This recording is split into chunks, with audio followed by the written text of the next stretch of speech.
Yo, what's going on, Blackish University? It's your boy B. I wanted to have a conversation today about critical race theory. This is something I don't think is well defined, and I think a lot of people have, there's a lot of misconceptions when it comes to critical race theory. From the group that's Blackish, you get people saying, hey, what about my history, right? We don't hear a lot of my history in school. We don't read about my history. You can't pick and choose parts of history that you're going to teach. It's important to teach every bit of history. And then you have other people, normally the white people or Republicans or conservatives, whatever you might say, right wing, and they say, yo, why are you making our kids feel bad that they're white? Like they're the oppressor, like they're benefiting from all of these things that they're not the ones that did anything to you. In fact, my son has 3 black friends, right? So there's a middle ground that we're just not seeing here, and I think it's because we're actually discussing different things and different parts of critical race theory. Now, the movement just really picked up traction in the U.S. It suggests that there's a social construct that's used to oppress minority groups. And Republicans have been pushing new policies that can ban or bar public schools from teaching critical race theory. And it's become something that's very political. And it seems like their argument is that it's making kids feel bad, making white kids feel bad. And that's at least the argument that I hear all the time, that we're punishing white kids. Now, critical race theory, it's a concept that it's designed to explain how discrimination and inequity are woven into laws, policies, and systems. A simpler way to put it would be that racism is perpetuated in American culture. It's part of our culture, and it's part of what keeps it going. The theory argues that racism, it goes beyond just individual prejudice, and it's actually ingrained. It's an ingrained component of American society, right? So a critical race theory supporter would argue that it creates equity rather than equality for all in America. I know that that's tough, right? People are like saying equity versus equality. Well, what's the difference, right? Well, the way that I learned about it is imagine 2 children, right? You have 2 kids, one short and one of them's tall. And they're both looking over a fence, and they're trying to see whatever latest, greatest concert. Let's say, it's a Drake concert. Well, equality would be giving you give both kids a chair to stand on. That's equality. We gave them the same thing. But equity is a little bit different. Equity would be giving the shorter kid a bigger chair because, they need more resources than the other kid. So the way you would look at that is, this school that's in the hood needs more resources because they were historically oppressed, right, or marginalized, or whatever that might be. Now, personally, I just think that I get the argument, but I think we should stop using the term critical race theory. I think that's just dead in the water. It's already been tainted enough and changed enough where I think people are just against it because of X, Y, Z, and that might not even be relevant anymore. I like Bill Maher said, I love watching Bill Maher, and he said, who's the messaging czar of the Democratic Party? Who comes up with these things? Because I think you need something. The common misconception is that if you teach critical race theory, that we're saying that white people are to be blamed for everything that's happened in the past. And we're making younger generation, and remember, especially white kids, feel uncomfortable about the color of their skin. Now, I think that it's just ironic, and I find some humor in that. But we have to be careful. There weren't kids. Today's kids aren't the same as 10 or 20 years ago, let alone 100, 200, or 400 years ago. So yeah, yes, they benefit from being white, but that doesn't mean that they should be picked on and discriminated against either. You have to think about it from a parent's perspective. But however, I have to call it out, and I have to play devil's advocate here. You don't want your kid to feel uncomfortable. That's your argument. Think about how weird it is, or how weird it feels, where everyone except the slave in your history book is white, right? All the presidents, page, white, vice presidents, white,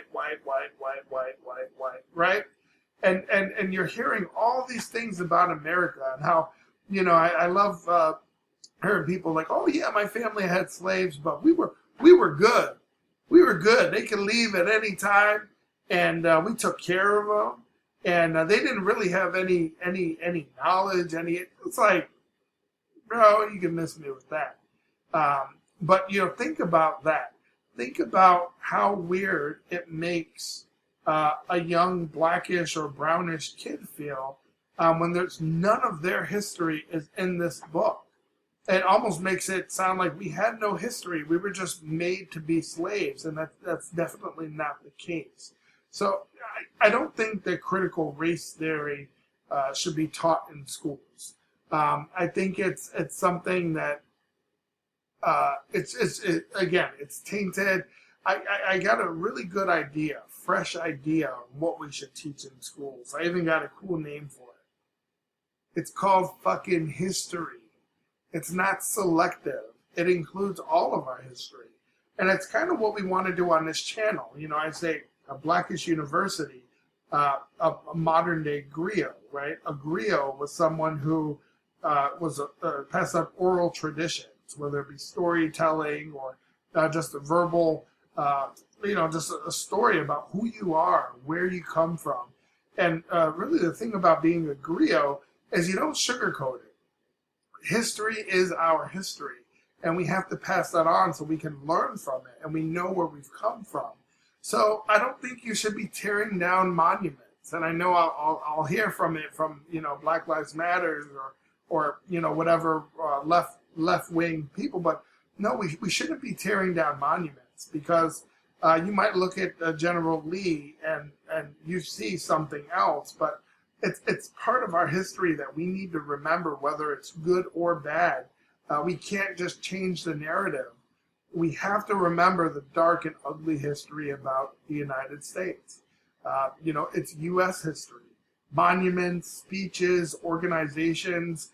I always say this, and people get, I took a constitutional law class when I was at Northern Illinois University. We really focus on free speech. And, it really bothers me when people talk about the KKK marching, or someone, that has a speech that's full of hate, and people are like, oh, why don't somebody block them, or why don't somebody just kill this guy already? And it's like, oh, whoa. I might not agree with what someone's marching about, but I'll always fight for their right to say what's on their mind. Because just as easily, that's a slippery slope, right? Just as easily, the majority can say that you're wrong, right? Then that's what happened with slavery. The majority of people said, you know what? As a black person, you're 3/5 of a man. You have no rights. And everyone just shut up, right? Just because you're the majority doesn't mean that you're correct. So I'll never try to check someone that believes in something and is willing to express that. That's their right to free speech. But at the same time, I don't think we should shy away from any of our history. And it is true. Let's be honest. A lot of people that argue, I love Ben Shapiro and some of his arguments, but I hate when people say that, we're teaching history today. No, you're not. You'll teach that Christopher Columbus discovered America, right? Native Americans been living here, right? How are you going to discover somewhere where someone already lived? You know, if anything, they might have helped Columbus. Maybe he was lost at sea and they helped guide him. But that's neither here nor there. What I'm getting at is, we don't learn about Black Wall Street. We don't learn about slavery. We don't learn about the history and the culture of Native Americans. We don't learn about any of that. But I guarantee you learned about Columbus, Abraham Lincoln, even Amerigo Vespucci, or so, but they don't understand, why did Native Americans worship different gods? Why did, this is part of our history. We need to understand this. So it's like, no, you can't change the narrative and write all history books from a white perspective. But at the same time, we shouldn't be trying to tear down monuments just because we don't believe in what they stood for. So, I don't think we should make this political. It's not something we should involve our kids in. But we have to look at the good and bad. And we also have to look at, public schools as well. So a lot of people argue that public funds should never be used to promote hate and racism. And they're saying that teaching these things about our history are doing that, and that it's a bad way to view the world. We're viewing everything, society as being viewed through the lens of racism, sexism, power. And they say that critical race theory makes kids feel bad because of the color of their skin or their sex or X, Y, Z.